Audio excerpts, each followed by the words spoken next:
గరుడ పంచమి విశిష్టత. శ్రీ మహావిష్ణువుకు గరుత్మంతుడు వాహనమని పురాణాలు వర్ణించాయి.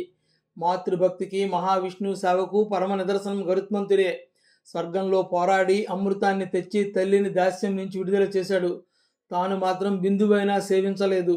గరుడుని సాహస త్యాగాలకు విష్ణువే ఆశ్చర్యపోయి వాహనంగా చేసుకున్నారు.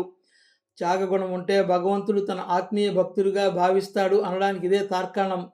విష్ణుమూర్తి జరిపిన శిష్టరక్షణ దుష్ట శిక్షణలో గరుత్మంతుడి సహకారం అనన్య సామాన్యం.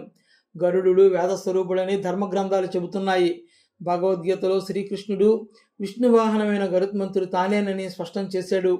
గరుత్మంతుడికే వైనతేయుడు, సుపర్ణుడు అనే పేర్లు ఉన్నాయి.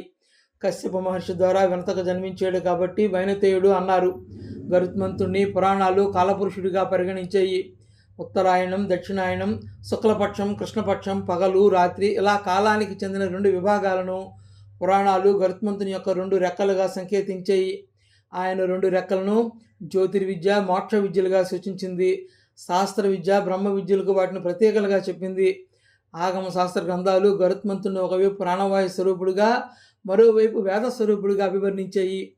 గరుత్మంతుడు కూర్చుని ఉన్నప్పుడు కుడికాలి పాదాన్ని నేలపై నిలిపి ఎడమకాలిని మడిచి నేలకు ఆనించి చేతులు జోడించి నమస్కరిస్తున్న భంగిమలో ఉంటారు. లోక ప్రసిద్ధమైన ఆ భంగిమను క్రియా యోగముద్రగా యోగశాస్త్రం చెబుతోంది. గరుడ పంచమి నాడు సుపర్ణ తత్వాన్ని ఆవాహన చేసుకుంటే కైవల్య స్థితి దక్కుతుంది.